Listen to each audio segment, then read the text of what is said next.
Support for Radio Friends comes from Home Instead Senior Care, providing trustworthy, kind-hearted senior home care services in your loved one's home. All caregivers are thoroughly screened, extensively trained, professional, and reliable. Home Instead is all about providing the highest quality home care service to fit you and your family's needs. Plus, if you would be interested in becoming a caregiver, they offer great part-time positions. Give them a call at 573-442-4333 or check it out at homeinstead.com.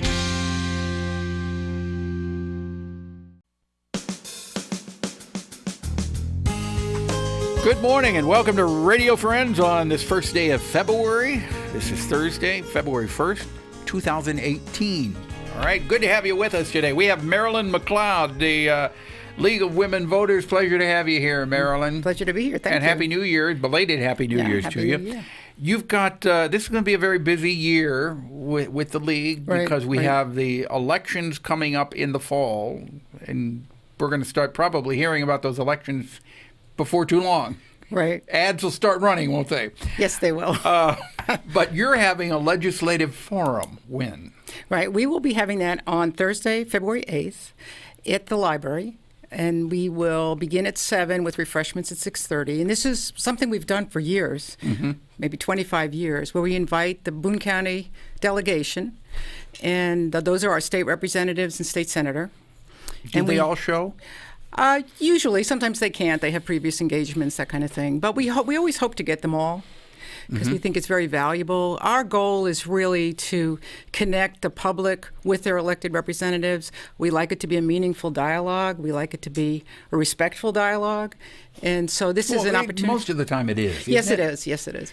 But, people are very filled with very strong emotions right now. But we believe that the best thing is to listen and then ask good questions, hear their answers. So that's the purpose of this, and it has always been that. Okay. So this will be the Legislative Forum, and it will be on February the 8th. February 8th at 7 o'clock. At 7, right. And you got those world-famous League of Women Voters cookies, refreshments at 6:30, right? Right. One thing we like to let people know is we provide a little brochure, which we make available at the library and other places. If people can't come to our event, they are welcome to take this, and they should contact their legislators if they have a question or concern.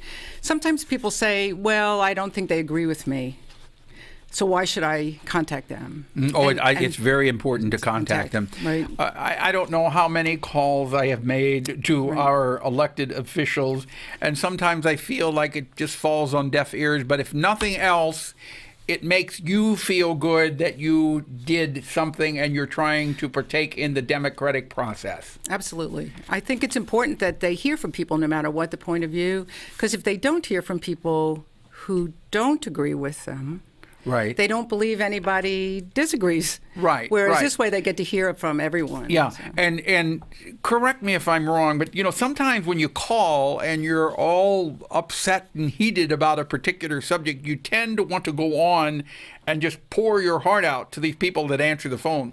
But it's important to just try to be brief, right? Absolutely. Be brief, get your point across, and be polite and say thank you, and make sure you give them your zip code.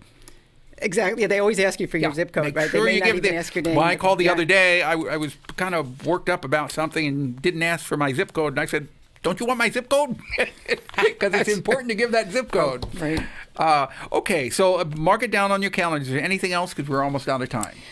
No, just I think what you said, be respectful. Be respectful, and thank them for their time and their effort. Serving is not that easy either. No. So I think we have to be grateful that people are willing to serve. And the poor people that are answering the phones, they get the brunt of a lot of it. Yeah, as it would be. But so just be polite, but try to get your message across. Right. All right. MARILYN, thank you so much for coming by. And if you want more information about the League of Women Voters, the website is LWVCBC. LWVCBC.org. And that'll do it for you, okay? Now, Nick Foster has kind of slipped right in there, Voluntary Action Center. Good to have you here, Nick. Thanks so much, Paul. You are here to tell us about, well, we were talking before we came on. Right. You gave me a bit of statistic here, which I found hard to believe. But Well, I think a lot of people might, but it is it's a reality that there are a lot of people in our community who are struggling day to day to just get by and to do the things that are necessary for a basic standard of living. And according to the most recent figures we have, 24.6% of individuals living in Columbia are living at and below the federal poverty guidelines. so what are the poverty guidelines? Well, for a family of four, I think right now that's around $23,600 a month, or annually, a year. Yeah. A month would be a whole lot better, wouldn't it? So around $23,000 a year for a family of four. Right. And you're saying that statistics show that about 24.6%, the most recent figures we have of individuals in our community, or in Columbia specifically, are at or below federal poverty guidelines, 24.6%. So how do we make that compares with an average of, let's see, the United States is 14.7. The state of Missouri is 14.8. So ours is significantly higher than that. Why? Why do you feel that is? It's a really good question. I think that there are a lot of it's a very complicated question, Paul, and maybe we can have 2 or 3 shows and we can talk about it sometime. But I think a part of it is that housing here is difficult. The amount of affordable housing is hard, and while we have a very low employment rate, the wages are not keeping up with the need for those who are employed. A low unemployment rate. Exactly. Yeah. I'm sorry. Low unemployment rate. But the wages aren't there. Right. Yeah. So people just don't have an income adequate to meet their needs. Well, you were telling me also that you cannot remember a time when the lobby at Voluntary Action Center is so full. In my experience, and I think that, and I've been at VAC for about 6.5 years now, we saw an uptick back in the spring, around April or May. We started seeing more people coming into the office, and it seems just since the first of the year, our lobby is just very full. Most of the time, and we really have not been able to pinpoint a reason for that, but we're grateful that we are there to provide the services that we do in so many ways, IDs, food, household cleaning supplies, hygiene products, transportation assistance, work uniforms, so many things to help fill those needs, to fill those gaps for people that are struggling. And people that are there are not there because they want to be there. No, not at all. They're not there because they want to be there. They're there because they need some help. They need some assistance. And it's not because they're not trying.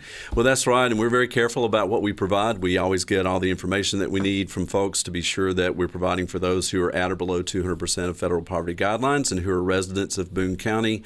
It takes some effort, actually, to come into our office and to bring all of that information. And so and sometimes they may receive very little back in response. But those little things make a difference for them. If people want to help out, they can make a donation, a monetary donation. Sure. Right? Visit us at vacmo.org, vacmo.org. Call us at 874-2273. Okay. And you've always got something going on. Right now, Homes for Computers. We're signing people up for that. We're out of time, but what is it? Homes for Computers. We get computers into the homes of children who don't have a computer in the city of Columbia. Call us. Visit our website to learn more. We're signing people up right now. Okay, so if you need a computer for your child, Homes for Computer, contact VAC Voluntary Action Center, and they may be able to help you. That's right. Nick Foster, thank you so much for coming by. Thank you, All right, Paul. appreciate it. We'll see you tomorrow with Phoenix Health Program and Ashby Hodge Gallery. Bye-bye.